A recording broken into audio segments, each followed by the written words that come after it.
to the Fourth Floor Features podcast. The podcast where we talk about pretty much whatever we want, and today we want to talk about Zelda. Both the series as a whole, and Breath of the Wild, and the newly released DLC for Breath of the Wild. I have suffered a terrible fate, and am Lucas the writer. I'm also joined by quarter of Lady Mifa, Andrew Clark, and the hero of trains himself, Michael Scott. How you guys doing? Doing pretty well. Thanks for having us. It's a little known fact, but actually in Link to the Past, Michael voiced Link. It was one of his earlier works. A lot of people didn't know him back then. That is not true. He got a lot of exposure. Just pointing it out right now, that is a total lie. Just wanted to shit on you a little bit, so I'm sorry about that. Were we The joke when Link to the Past came out? No, I think it was 92, right? None. 90, I don't know. Yeah, I guess you can Google it, yeah. I also want to point out that you called me the master of, was it Master of Tracks or something? Master of Trains. Master of Trains. So I just want to point out that one of the Zelda games I have not played is Spirit Tracks, so I feel a little bit like a hypocrite having that name. You don't need to play Spirit Tracks. Isn't it Hero of Trains? It is Hero of Trains. They don't mention that a ton when they're talking. Like, they didn't have a little bit about that in Breath of the Wild, I noticed. Yeah, like, don't they just refer to him as Hero of Legend? No, they have, like, Hero of the Sky, and then there's Hero of Time, and then they have Hero of... No, but I mean, like, in Breath of the Wild, I think they refer to him as Hero of the Wild. Hero of the Wild. I've never heard him... I never saw it called Hero of the Wild. Because I thought we had a conversation about this, where it should have been called Hero of the Wild, where, like, I think they refer to him as the Hero of Legend. I mean, all the different tunics with the amiibos are named for, like, Tunic of the Sky and, like, Tunic of Twilight or whatever, and then it's Tunic of the Wild once you do 120 shrines. So, I don't know, I feel like it's of the Wild. Yeah, but, like, the one that he wears, like, canonically in the game, like, in cutscenes and shit, you know. The Hero's Tunic or whatever? Champion's Tunic. Link to the Past 1991, by the way. 91, okay. I was close. Also, I realized this recently because of a YouTube guy I follow. He's doing a video about Legend of Zelda. Where's the Link to the Past in that game? Why is it called Link to the Past? Because there's no time travel. I've actually always kind of wondered about that, because then they have the Link to, like, A Link Between Worlds, which is like the sequel with like six generations down the line or whatever, and that makes total sense, because it's going between the Dark World and the Light World, like Lorule and Hyrule. So, yeah, Link to the Past always kind of perplexed me. Maybe it's because it was the first game that was taking place canonically that was a sequel, because the first two were like featured the same Link, and then this is like a prequel of those two games. Okay. That would be my guess. I have no basis to back that up, though. I don't know. I know in Japanese it was supposed to be Triforce of Gods, but obviously religious reference, that's not super cool by Nintendo standards in the early 90s, so I had to change it, and we got A Link to the Past instead. But we're not here to talk about A Link to the Past today. We are here to talk about Breath of the Wild. That's right, folks. Fourth Floor Podcast, always topical, talking about a game that came out, 6 months ago? 5 months ago?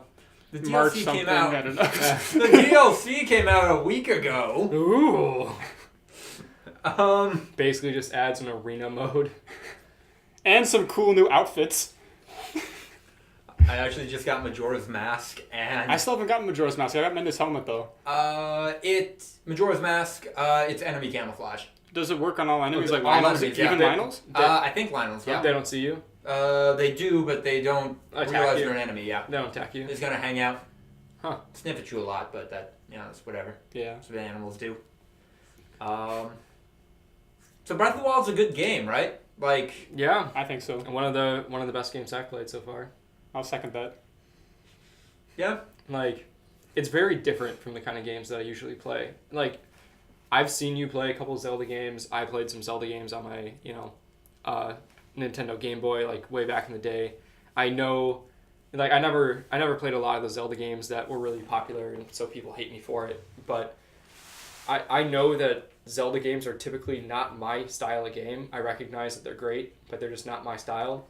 This totally transcends that. I think anyone can get behind a game like this.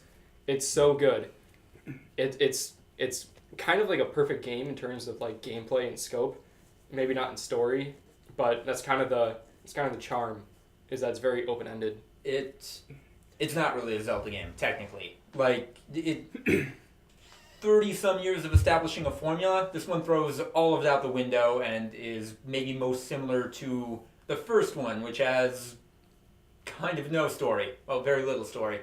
And it's we're going to be talking about this game 10 years from now. We're going to be talking about this game 20 years from now. And I might have mentioned this in the E3 podcast, but yeah, I'm pretty sure any open world game right now that's not, so far down the pipeline that they have to make it to justify the money that went into it, it's all those people planning that I think are going to stop that, try to learn from this game, and then rework their idea from there. Yeah. I mean,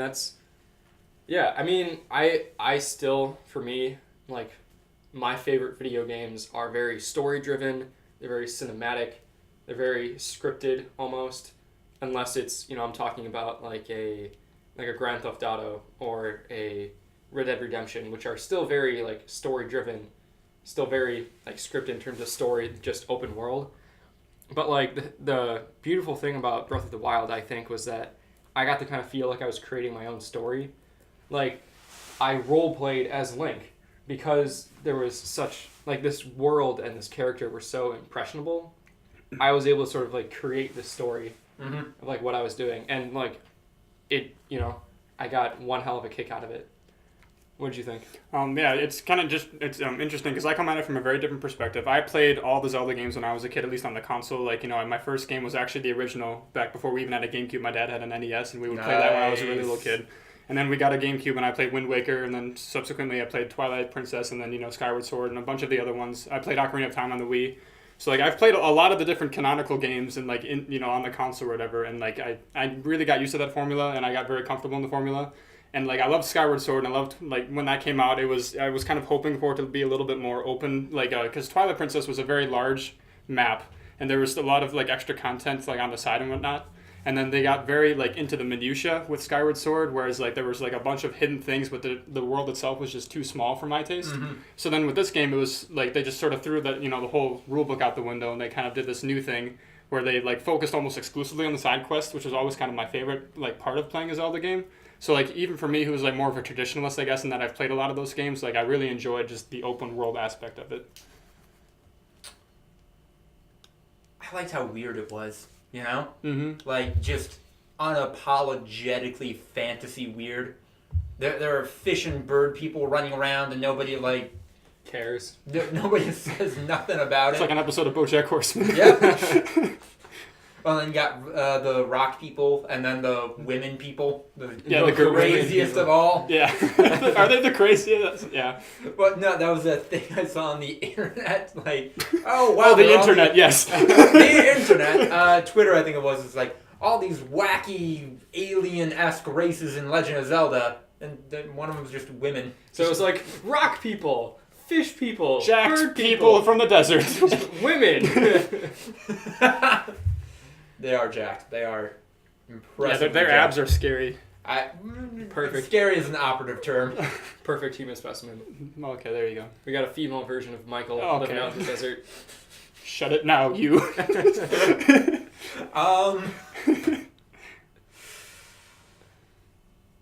Boss fights a little forgettable for me though. Yeah.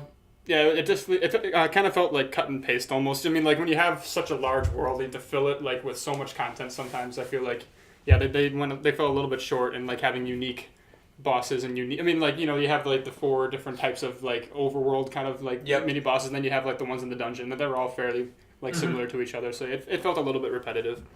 I think the part of it was that, like, the enemies, these bosses, that were kind of like just weirder looking versions of Ganon. So they're kind of forgettable. I think the fights themselves were fine. Okay. I think the bosses were kind of stupid looking. But like, I think that was part of it, is that Ganon wasn't a character. There wasn't like a plot happening against the throne. It wasn't like an enemy army. It was literally just like malevolent evil that somehow like seeped its way into the land. Yeah, that's true. It's like it wasn't Ganondorf as a man. It was more like the essence of demise or whatever, to sort of like making a last hurrah trying to take over Hyrule. Yeah, and I actually really like that. Yeah, I thought that was cool.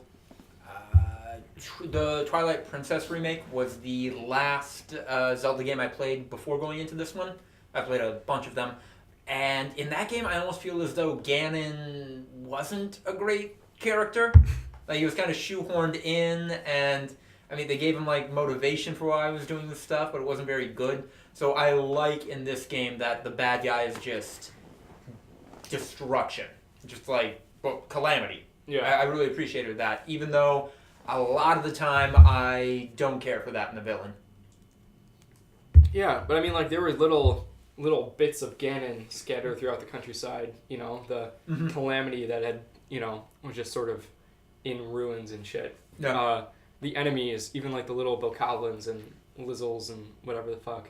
Like, I felt like those were all one big enemy. It was just this sort of evil that you had to get rid of. Okay.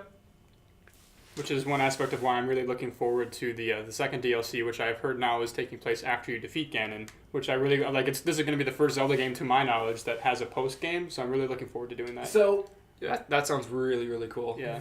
Okay, so the rumor cycle, of my understanding for the next DLC that's coming out is originally everybody thought, because of how Breath of the Wild ended, that okay, so it's going to be a post game. They're setting up a post game, but then a bunch of people thought because the Champion amiibos are coming out and because it's titled Champion's Ballad, That it was taking place it's before going to be a the pre-game Calamity, thing, yeah. like 100 years prior to the game. Which, now that I think about it, like, it doesn't have to be 100 years, does it? It could just be like 10 years later, and I don't think anything would really change in the game. How do you mean 10 years later relative to 100 years ago, or relative to like when you defeat Ganon? Well, you know how he's asleep for 100 years? Yeah. He could be asleep for 10 years and everything's still destroyed and nobody, like, remembers him except for the races that... Whatever, that's a dumb tangent. But now, yeah, I hear we're getting back to the... No, this actually is going to be a post-game again. Yeah, because I think It that's... is?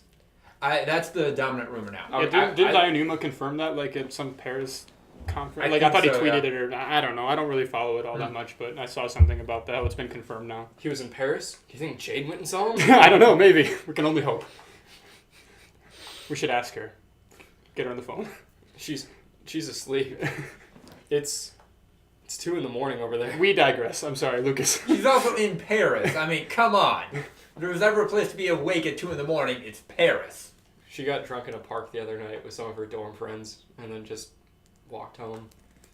Because apparently that's what you do in Paris. Like, that's like the social thing. You go to a public place outside, get really drunk, and then just go home. Good for them. Isn't that kind of what we do in Madison? Like, go to the terrace, get drunk, go home. Like. Yeah, but that's like a day thing. Like, this was at like 1 in the morning. Oh. We should go to Paris. No. I'll stay here, thanks. That sounds expensive. Hey, ad people, start advertising on us so we can afford to go to Paris. Air Berlin, give me free stuff. I guess, like, one of the other gripes I have about the game, too, is that the final dungeon, final boss, Hyrule Castle, amazing. I love the dungeon, like, yeah. a microcosm of everything you learned over the course of that game. First Ganon fight, really, really good. Again, like, everything you had learned so far, plus a couple new things thrown in, and then... Like, that version of Ganon was just terrifying to me. See, I almost felt like it was just still kind of another repeat of, like, the different, like, Water Blight or Wind Blight Ganon. Like, I don't know, like, just the fight seemed to still a little bit stale to me, to be perfectly honest. Yeah, I mean, like, I didn't... Again, I'm going to go back to my, previous statement of, to me, Ganon wasn't really, like, a specific character with a set of plot. Okay. It was, like, he was just evil. And so him turning out to be some sort of weird spider, bug, creepy thing that just sort of popped out of an egg... And it was like, I'm here to kill you. Like, rawr. Like, I don't know. I think that worked really well. Because he's just a terrifying monster thing. I'd agree with you about the repeat stuff. If it weren't for once his health got down to a quarter, he was just invulnerable. Which I never found out, like, how to beat that except Was for... he invulnerable? Yeah, I didn't even notice. Really? Yeah, I don't know. I Yeah, forget exactly. I think I just kept doing, like, flurry rushes or, like, shooting him in the eye or something. I didn't even really notice. Oh, okay, that's how you do it. You have to do the flurry stuff for the perfect counters, I think. Yeah. Otherwise, you can't damage him outside of, like, Daruk's shield breaks it, and hitting him with the lightning attack breaks it. Oh. Yeah. So yeah, if you had Daruk's shield, when he hit you, he would be vulnerable for like 2 or 3 seconds, and you could hit him a couple times. Oh, okay. And then if you used... was it Urbosa? Urbosa's Fury. Urbosa, yeah, if you did the lightning thing, like that would... Which, incidentally, I've actually turned both of those off, like, when I'm exploring around, just because they annoy the crap out of me. I like Mipha's Grace and Rivali's Gale fine, but those two just kind of annoy the crap out of me. Well, those two are the most practical of the Mipha and Daruk. Yeah. The final Ganon fight was just kind of like, okay, this has been done before in a Zelda game. The big pigman. Yeah, and this is for a game that like 90% of it you can go about beating it however you want, fighting however you want. Mm-hmm. This felt really funneled down, and that took me out of it a little bit. Yeah, I mean, like, what made the game so great, you know, in the way that we're going to talk about it for a long, long time, is how, like, open and, like, I don't know, the gameplay and the exploration is what made the game great. And the plot, the boss fights aren't. Like, that's, I feel like that's such a small thing in what is, you know, typically the big moment in the game. And, I don't know, fighting a Lionel is much more stressful and like exciting. And those are the fights you're gonna remember too. Yeah. Like I don't really care about the Ganon fights and the mini bosses. Other than that, like I think Ganon's creepy monster design was pretty cool. Mm-hmm. But like fighting the Lionels was like really hard. Yeah. Like, you know, you stock up all this stuff and you end up using all your, you know, defense boosts and all your shields, all your weapons break. And like at the end of it, you're like, I have nothing, but that felt really good. Yeah, you got a crossbow that somehow shoots 5 arrows at once for the price of 1. That's neat. Yeah. What was your guys' favorite champion, and then the favorite leading up to and then going into the dungeon? I think my favorite champion was Daruk. My least favorite's by far Rivali. He's a little bitch. Sucks. Yeah, like Falco, but just I don't even know, just like the jock version of him that no one likes much. Everybody hates Rivali. Alpha Girl Rivali. And then favorite divine beast inside would be Va Mado, but I think the lead up is probably Von and Boris, like the desert one. Yeah. Like I really like fighting the Yika. That was pretty cool. Andrew? You know that my favorite champion is Mipha. Of course. The entire time... Such a loyal, boyfriend.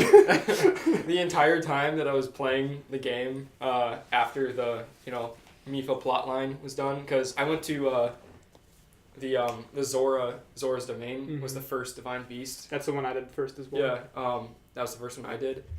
And for the rest of the game, I like created my own little plot line, because that's what you do in this game. You create your own little story that Link hated Zelda and that he was still in love with Mipha, and so we're like randomly I just cry like Mipha and then in all the little cutscenes that you would have for like the memories, I just like Link would like hate Zelda. I was like, oh, you fucking little bitch. It makes so much more sense now that he never said anything. And so, like, I called whenever I would, like, tell Lucas I was playing the game, I'm like, I'm going to go play The Legend of Mipha. And that's what makes a game, is when you start adding your own content to it, right? Yeah. Form of Shin Abridged. I was role-playing pretty hard. What was your favorite dungeon, though? Or the lead up to it? God, I don't know. I'd say my favorite divine beast might have been... I don't remember the names of them. The flying one. Yeah, like Von Mado. Yeah, Von Mado. I liked the bird divine beast. But I think my favorite lead up would probably be Von and Boris, just because I like the desert. I like the Yika fights. Mm-hmm. That was a lot of fun. My favorite champion, I think. Who are you trying to decide? I appreciate Urabosa. Okay. She 3 different opinions on this one. Yeah. Did she do something for you?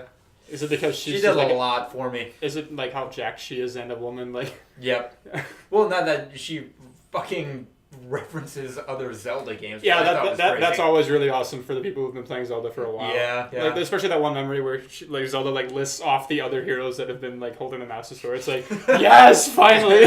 Although I hear that's really pissing off people who are because it's like putting the timelines all together. Yeah, it's like, what is going on? Why can't you just say that it takes place like after all of them, just like way fucking down? Usually universes diverge, but they don't come back together. But my favorite build up was probably Vamito, all the flying stuff. Although my favorite post-dungeon scene, I think would have to be the Goron dungeon. I forget the name of the salamander guy. Rudania. Rudania, yeah. Because it's like Darunia from Ocarina of Time. Yeah. And then it's just Daruk, like, all ghosty, like, hanging out. And then, like, just waving. Like, yeah! He just sees his, like, dead granddad. He's like, woo! Yeah! And, like, it sucks. Like, I felt really weird during that because that was my least favorite lead up. Dragging around. What was his name? I don't even remember. The little Goron guy that had Daruk's protection. I'm gonna look it up quick, but go on. Yeah. I hated him so much. He was so annoying trying to get him up. I just called him Babyface in my head. Yeah. And so, like, I was talking shit to the screen the entire time. That was another little role-playing thing that I did. Link hates that guy. Okay. But, like, yeah, like that little end credit scene where he just sees his dead granddad. He's like, woo! I thought that was awesome. I also loved post Va Ruta with Prince Sidon, like just making those weird cheers and like shaking your hand and just being so like I don't even know the word to describe it. I love you. Yeah. He's just like the God, ultimate... I wish you banged my sister. Yeah. And so do I. I wish that too. Who says I didn't?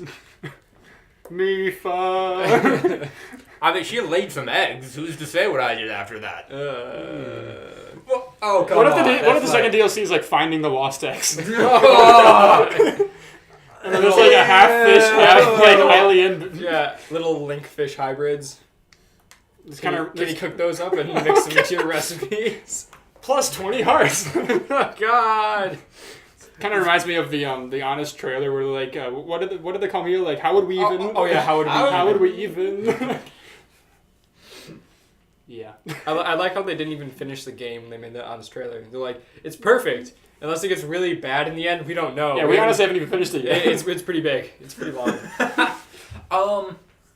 Well, and that to get back to from a gameplay and design standpoint, what makes it so great? It's not the biggest open world game ever, but it very well may be the densest. Well, it's not about density because like there is a lot of open space. There's a lot of where you go without coming across like people or a town.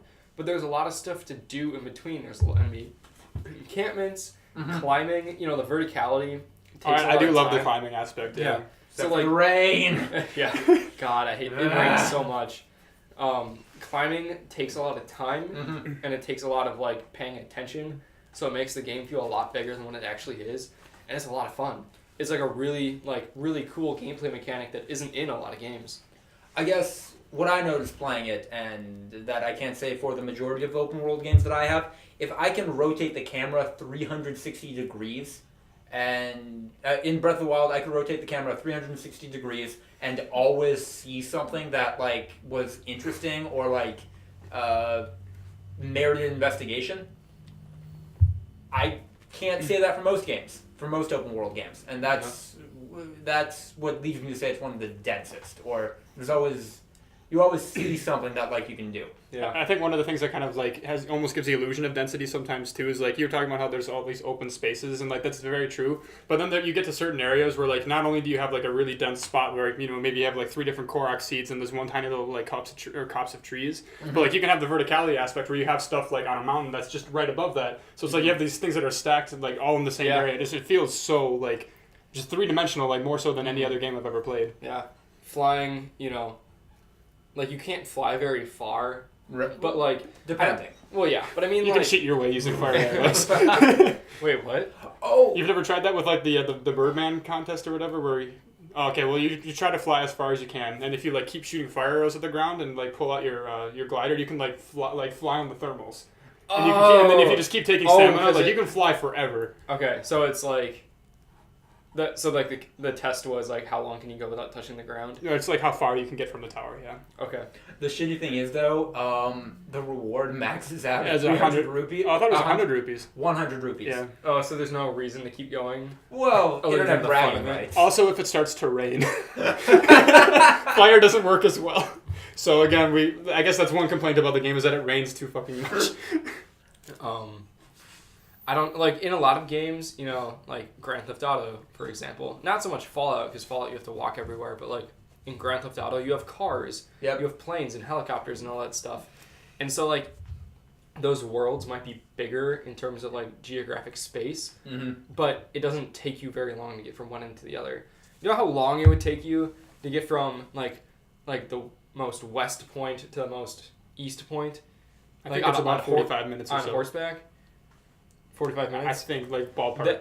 That is a long time for video games, going from like one distance to another. Yeah. Like, if you went on a plane or even a car in Grand Theft Auto to get from like the southernmost point to the northernmost point, it's like 5 minutes, 5-10 minutes maybe. Mm-hmm. Yeah, like one of my favorite games from when I was a kid was Wind Waker, and then that game felt so huge, but it was populated by these tiny little dots of islands, and I believe it takes about 7 minutes to sail across the whole ocean in that game. So just like this game was just so dense and just so huge and alive. Well, with that, we probably should start talking a little bit about the DLC that recently came out. Although it's not actually DLC, is it? They're calling it an expansion, which I think is weird, and also I guess technically like a result of video game companies abusing DLC for a really long time. So now they're all expansions. Nobody does DLC anymore. But first half came out a week and a half ago.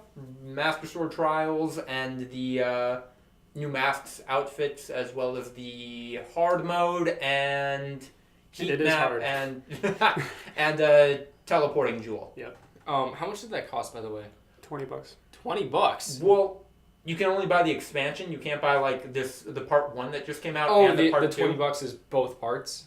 Yeah, it's gonna be both parts. Okay. However, Master Sword Trials, like I've just done that, the teleporting thing, and I've gotten Majora's Mask. The Master Sword Trials themselves, I feel like, is worth the $20. But like, there's the story DLC that's coming is going to be included in that $20. Correct. Yeah. Okay. Correct. Okay. You had to buy both. Okay.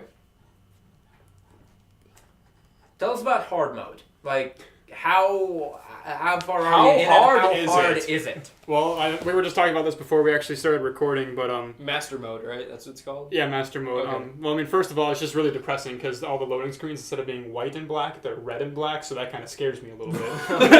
Aside from that, like, you know, you start off in like the Shrine of Resurrection, you get going, and it feels like exactly the same as the beginning of the game. And you run down the hill, talk to the old man, but then like when that one little first enemy pops up, the bokoblin or whatever, it's blue instead of red. And that kind of gets you a little bit because you have like an axe or something, and it takes about 30 hits to take it down. Fuck. And usually, like, I think I broke my axe trying to fight it, so I had to end up just running away. And then, like, when it starts chasing you, you can see its health start to come back. So then it's not even worth it, because, like, even once you start getting bombs and you can try to, like, play a little bit of a distance game, you can't even take it down, like, over a course of time, just because they start to get their health back. I thought it was just the Taluses that have their health come back. No, like, it's every single enemy. Yeah, so the Great Plateau was a lot of like duck and run and hiding, and like it was really compelling just because like I sort of got good at fighting, and then after that I just sort of had the same style of gameplay like over and over. I could just sort of take out enemy camps, and like this forced me to take a fresh perspective and actually like try to change my gameplay a little bit. So that was really cool that it like almost changed like the game itself for me, at least like initially. I'm starting to get more used to it now, and like I have a lot better weapons, so it's starting to become more like the other version of it, but. So it's like it's changing up the dynamic. Yeah, exactly. It changes the dynamic with the enemies. Because hard mode in a lot of games are usually like, you're like, oh, you die easier and you have to shoot your gun more. Mm-hmm. You know, but like this is like changing the way you play it. At least initially, right now, after a little bit now, it's become more of just like the other game, and I think it'll just be like something kind of cool, just because like now the hardest enemy is not silver, it's gold. Like, I think eventually... Oh, there's gold enemies? Yeah, there's gold enemies now. I think that's why they actually left it at silver. But so I think the games are kind of, like, almost converging in the sense that, like, I'm going to be, like, equal to the challenge now. But they start off very differently with, like, how you have to approach the problems. Okay, so it's red, blue, black, Silver, gold, I think. Okay. Yeah. But yeah, so it's definitely, at least, if you want to try a new challenge, it's definitely worth playing, like, the first 5 hours or so. Okay. And, well, that was a lot of people's, that I heard at least, first reactions to it. It's that... Yeah, first 5-10 hours you're gonna have a really hard time, but after that your brain kind of adjusts, relearns how to play this very similar but different enough. Mode. Harder than Dark Souls. No, no. Have you played Dark Souls? I played like one level once with Ian. Oh. So yeah, no, not really. But I have not. I don't want to. I just don't think it's that hard. So. Oh. I don't want to touch that shit. I hate how that's all we talk about for Dark Souls now.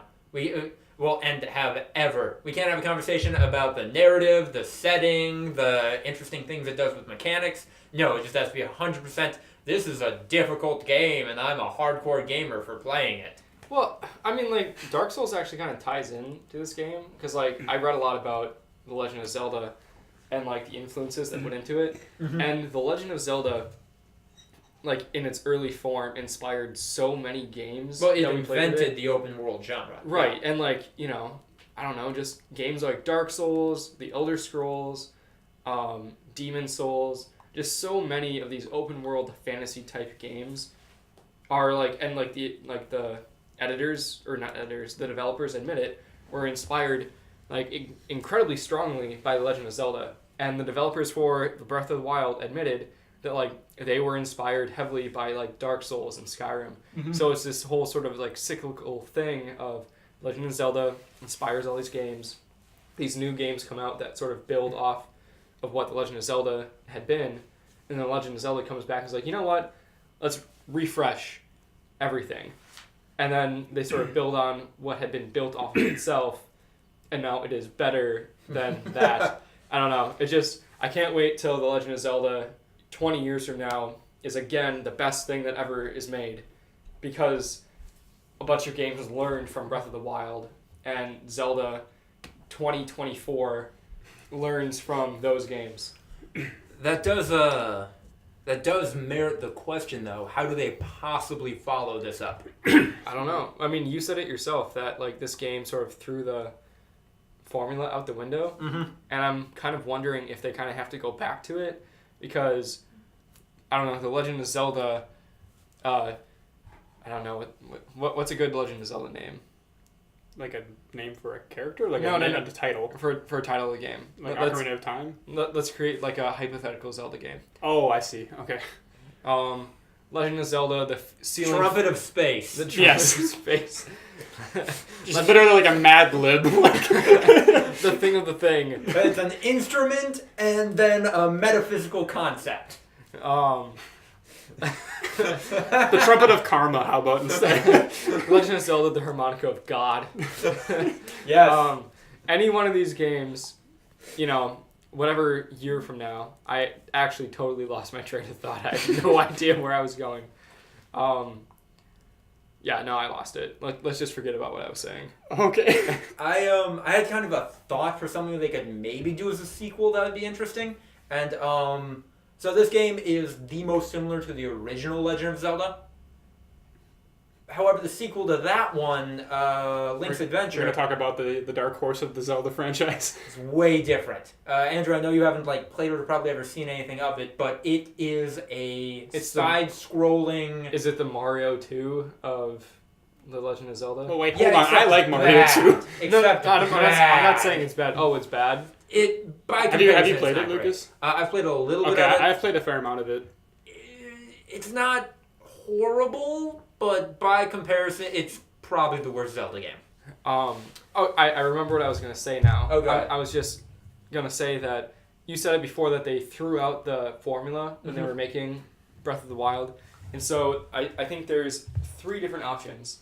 They can either do Breath of the Wild 2, essentially, just make another open world game that's probably great but isn't anything new, and people will still like it. It'll still probably be really good, but part of what made Breath of the Wild great is that it was so new. Yeah, so unique. And I just realized the mic probably wasn't picking all that up. No, you're fine. But so it probably wouldn't be very extraordinary if they did that, but it would be a good investment from a business standpoint. They could go, option 2 is that they could go back to what Zelda games were previously. They could make a 3D game that was very similar to, I don't know, Skyward Sword or Twilight Princess. Still probably a good game with upgraded graphics, but still, more tight, more scripted, more linear. Or they could do something entirely different. They could do a side-scrolling Zelda game. They could do a game that's entirely like one dungeon. They could do a game that was I don't know. They could do first-person shooter Zelda for all I fucking know. That would They depress did. me a lot. Yeah, it would depress me too. But It's called Link's Crossbow Adventure, and it's awful. God. Oh god. Yeah. What? Don't bump the mic. I'm sorry. But like I think those are the three options. They could either make, they could either remake Breath of the Wild, and just a rehashed sort of, this is the new formula. They could go back to what Zelda used to be, or they could make something much smaller in scope, but maybe more scripted. Those are the three options I think they could take. I'm more partial to the last option. Definitely making something maybe more combat focused than what this game was. I mean, this game was amazing, and the combat was pretty not intricate, but developed. I think it was like succinct. Yes, it's not a good term for it. It's not. The combat was not weak. Mm-hmm. The combat was simple. I think the combat was like, I don't know. I think it was easy to learn, difficult to master. Yeah, like Othello. The board game. Sorry, it's its tagline, but You're fine. I think the combat was like very good. It just wasn't anything special, but it doesn't have to be special. Right. I think it worked perfectly. I guess what I'm kind of imagining for a sequel, and if you guys will let me take you on this journey, imagine a Zelda game opening with just panning shots of recognizable parts of Hyrule just destroyed. Like Hyrule Castle Town is just similar to Ocarina of Time. It has zombies walking through it and everything. Goron City is just smashed. Zora's Domain. So like a ruin of Hyrule that we got this time. Zora's Domain is on fire or something. Like not frozen, just on fire. Legend of Zelda: Death Rattle of the Wild. It's apocalyptic, post-apocalyptic. And then it finishes with a shot of formerly Hyrule Castle, but turned into like the exaggerated like evil Ganon's castle that we got in Ocarina of Time. Yeah.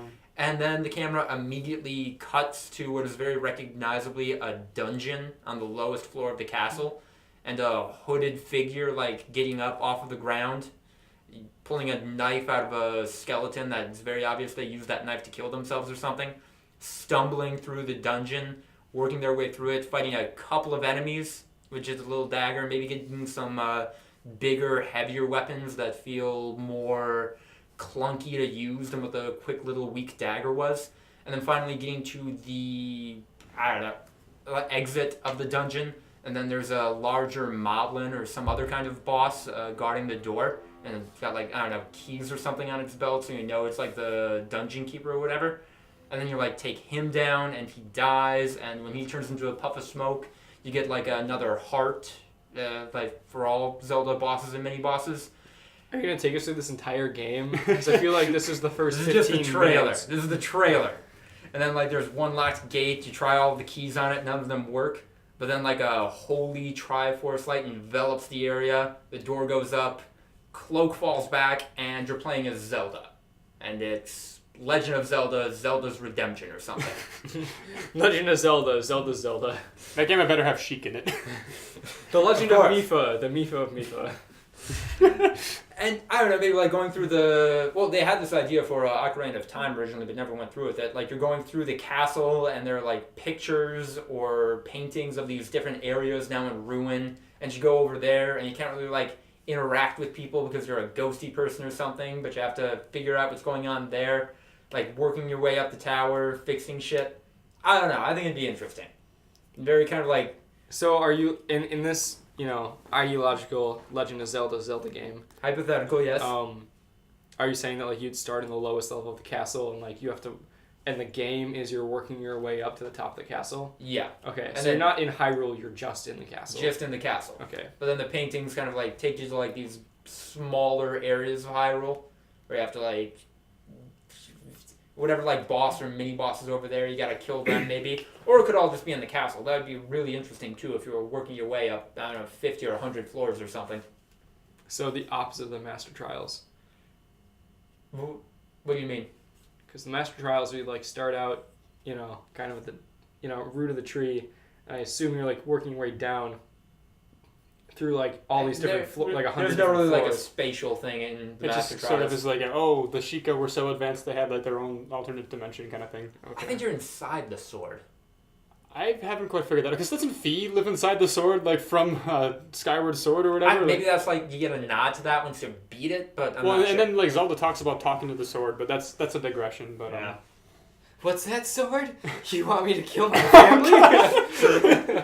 But no, I think something that leaned a sequel that leans a little more into combat, maybe a little darker. I don't know. I think that'd be good. Personally, like from a selfish standpoint, I would be fine with that being like a 3DS game or something. But just that like the combat and like that isn't what made the game for me when I was a young kid. And like I would love to like have these games instead of growing up with me in that sense, like, you know, becoming a grittier and like darker, and like almost like a Fallout. I would love to see it more like, you know, just become like the next game that inspires a new generation of kids, which I don't see me letting my son or my daughter play a game like that, I guess. I don't know. Okay. Like, I would much rather see something where it's more exploration based for like the main console games, but like I could see that being a cool sort of like spin-off kind of thing. All right. But I guess for me, I kind of think of it like you have this established formula as like one vertex in this like multi-dimensional space, and then you have like, you know, the Breath of the Wild had like took it in one new direction, and I just kind of want to find a happy medium between the two. All right. Where like you have a very established sort of game with more complicated dungeons and like more unique boss fights and stuff. Yeah. But then there's still like a lot of exploration around it, sort of like Breath of the Wild-esque. Mm-hmm. But I mean, again, I think that formula could get like formulaic, or like it could get stale after a while. So I don't really know exactly what new direction to take. But I guess for this sequel, I would rather see them like try to sort of hone their skills and like find a happy medium before they take off in another new direction. Right. I think they have at least one more game off of basically the same engine that they used to make Breath of the Wild. Mm-hmm. Because, wow, that is really a fun gameplay engine. Absolutely. There's so much like new, just unique stuff you can just do on your own. Everything interacts with everything, yeah. And I am legitimately curious how much time, money, and effort they put into building that. Mm-hmm. I mean, you can just have like flying mine carts, and like, you know, anything can be attached to Octorok balloons, and like. If you hold a torch next to a tree, the tree will catch on fire. Yeah, exactly. Like it's very, you know, those are the things again that you can remember. That you remember, like you know, you're telling your friend about how you managed to like lift a raft above Death Mountain. You're not talking about defeating Ganon. So those are the unique gameplay elements. Did you guys do anything crazy like that? I'm trying to think. I tried to make a raft fly once, but besides that, I haven't really experimented a ton. What I tried to do at one point was I like got a raft, right? And I like made it float, and I was gonna bring it over this enemy encampment, and I like, you know, had my Korok leaf, or yeah, what is that, Korok leaf? Korok leaf, yeah. So I was gonna try to like blow myself like over them and drop bombs on them. But like as soon as I started getting close to them, they just immediately shot like all 5 of my balloons, and I just fell. I lost like half my health, and then they all just like crowded around me and like continued, like, you know, they just beat me to death right on the ground. So did not work. I think I cheesed one of the electric puzzle dungeons just by dropping a bunch of like metal weapons and shields. I did the same thing. As did I. Yeah. Well, you gotta, right? I lost all that shit though, because like you didn't pick it back up. He saved in the middle of it. Oh. And that despawned, yeah. Yeah. All right, I think that takes us into our closing thoughts on The Legend of Zelda: Breath of the Wild. What are you hoping for in the second half of the DLC coming out? Personally, I'm hoping for a compelling post-game narrative talking about like going around with Zelda and like maybe some like extra minions of Ganon still doing some stuff, and you gotta stop them. I don't know. That's what I'm hoping for. Like Yiga Clan, maybe. I guess that would be the obvious choice. Zelda and Link gonna make out at the end? No, I want them to be with Mipha like Andrew does. But if she's a ghost, so I don't know if that counts as like necrophilia or something. I want the storyline to be Zelda realizing that Link was never hers to own, sets out with Link to find some sort of magical device that will resurrect Mipha so that they can finally have their fish Link hybrid babies. I would love to see some basic rebuilding taking place as well. Yeah, like they're fixing Hyrule. Yeah, that would be cool. I kind of half expect them to do something crazy in the second half of the expansion, just because we didn't really have any of that continent-spanning secret quest or anything like that in this game. Like a big Goron sword kind of thing. Yeah, which is weird because this game would have been perfect for something like that. Yeah, that's true. So, I don't know, maybe the next part of the DLC takes you to an entirely new continent, or maybe it takes you, like, in a secret, like, underground... Oh man, if they had like a Far Harbor sort of like expansion, that would be really cool. Yeah. Or like you have to like go to what's the place in Majora's Mask? What's that called? Termina. Yeah, Termina. You have to like go there or something. Or like the Dragonborn DLC in Skyrim where you go to Solsteam, like the Iron. Yeah, exactly. Solsteam. Just something crazy like that, yeah. And now just thinking about Majora's Mask, if they managed to work the Happy Mask Salesman into Breath of the Wild somehow, that would be pretty interesting. I think it'd be stupid, but it'd be fun. I think Keaton is kind of the spiritual successor to him. Kilton, you mean? Kilton, whatever his yeah, Michael Kilton. Yeah, I guess that's totally true. I hadn't even thought of that actually, and like you can buy masks from him. I'm kind of an idiot. More references. I guess, yeah. I'm gonna think about that now whenever I see Kilton. Legend of Zelda, the Legend of References.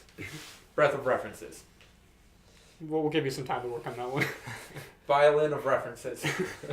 Yeah, it has to be the musical instrument. Wait, so you said it has to be like an instrument of something? Well, only because Ocarina of Time is the most famous one. Yeah, but like Wind Waker. is breath an instrument? Because you can like sing with your breath? I don't know. Just there have been a lot of elements where you have to Legend play of Zelda, the armpit fart of excitement. I don't know. Of course, you would think of that as an instrument, Andrew. I'm sorry that I'm not high class with you guys. I'm sorry I'm trash. Wait, so Happy Mask Salesman is the character we would want in it? Not No, like Tingle or something? I'm just having fun thinking about. Well, you can't have Tingle because you stole his clothes. I want that to be like a joke. Like he shows up like just like I don't know, just wearing some crap or like maybe he's wearing the old hero's clothes or something. Yeah. He's like, suck it, I got your stuff. Or he's wearing Zelda's dress. Aren't you gonna ask me how I got this dress? Tingle always kind of annoyed me, to be perfectly honest. I don't need to see him. Shadow Link would be fun as a boss or a mini boss. Again, you stole his clothes though. They have too many amiibos and like non-canonical clothing in Breath of the Wild. And like, how could you? Who could they bring back? Like, I guess they could bring back that big dragon Valu from Wind Waker. Yeah. I mean, he can kind of live however long he needs to. I kind of hope you're able to like fight any of the dragons in the master mode. I always wanted to befriend the dragons. I tried to ride him the first time. Like when I first saw Farosh, I like managed to get up on a mountain and jump onto him. I was so disappointed when he just electrocuted me, and I just like tumbled and hit him like 8 times, falling down his like back, and then I just fell off and died. Yeah, it was so depressing. I wanted to be a dragon rider. That was honestly one of the coolest things that I discovered on accident. Yeah, just like that's a dragon. Like yeah, that was awesome, but. Mm-hmm. And it's cool that like you shoot different parts of them to get like upgrade materials, but they could have done just a little bit more with it. I don't know. I can agree with that. Maybe they could do some more with the dragon backstories because the dragons have always been pretty cool in Legend of Zelda. I don't know. Maybe the safe bet I think for the DLC is you actually have to gather up the Triforce or something because that was shockingly not a big part of this game. Mm-hmm. And then you use that to restore Hyrule. Well, I mean, like, again, the Triforce was just sort of this force for good that Zelda was trying to, like, attain. So, sort of, like, instead of a plot line, it was just sort of a plot mechanic. Uh-huh. Where, like, Ganon was just, like, you know, the bad guy was just this evil force. The Triforce, instead of being, like, a thing that you got, was Zelda sort of, like, trying to find her power. More metaphorical, almost. Yeah. Did this incarnation of Ganon have the Triforce of Power? I actually didn't quite get that. He didn't. I don't think Link had the Triforce of Courage. Courage, yeah. Which I think, that'd be a cool way to do the DLC. You're in this, like...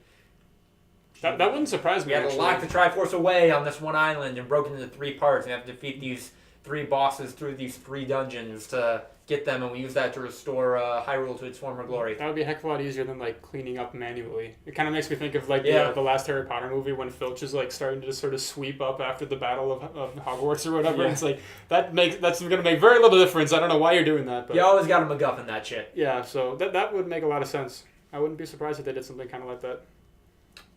What if they did something to sort of explain Leviathan, behemoth bones that you find everywhere. When I first saw that, I thought of Levius from Skyward Sword. Like, Yeah. I think the first one I saw was in Elden, and it looks exactly like him. So I thought that might have just been a nod to that or something. But Skywell, if you haven't played it. I have not played it. yeah, Sky- it's But, just a but big there's skywell. 10 of them. I think there's three. Three? Yeah. Oh, I thought there was more than that. No. Then what are the other like giant bones that like are kind of just scattered Just here and there? giant bones of things. Oh, why, You know. why not? Dragons, maybe? I mean, there have been a lot of big creatures that have sort of been gone like unexplained in Legend of Zelda. Like remember the great water spirit Jaboon from Wind Waker? Like, Yeah. what happened to him? What is he? Did anyone ever know who he was? I don't know. He was supposed to be a bigger part of the game, but nah. It's like in Valu as well. It's like I don't know what happened to them, and they were only in the one game. So I have no idea what their deal is. So maybe they could explain something with the Leviathans. Yeah, Okay. it's like get some more into the history, That'd be cool.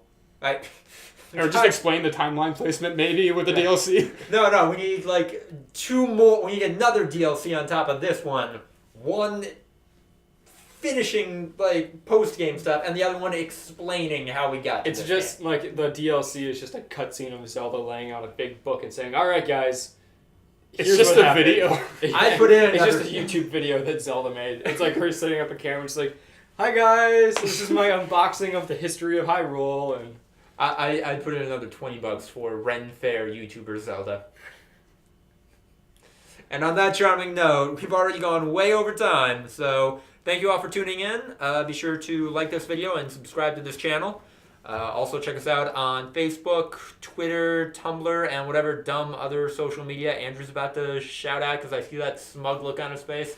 Grinder, FetLife, Google Plus, Google Plus, MySpace. Wait, don't you have to have Google Plus now to have a YouTube account? Subscribe on YouTube? LinkedIn. I can't think of any. Oh God, what else is Snapchat. that? Snapchat. We would abuse the Snapchat account so quickly. YouTube Red. No, we're not sellouts. Yeah. Pornhub. I think it's technically social media. Also, our I'm own sure. personal website. You're the Now computer. Now you have to make that. Now you have to code that, Michael. Have fun. Okay, I'll make like a little URL or just like a little stub that just says like, "Welcome." I don't know. I put $18 down for a shitty WordPress account. Legend of Zelda, like the cello of thought. I don't know. Like The cello of thought. Spelled THOT. THOT. The kazoo of HTML. All right, guys. Thank you so much for tuning in. Keep an eye out for our upcoming podcast or Adventures of Proof or whatever we're working on now when you tune into this.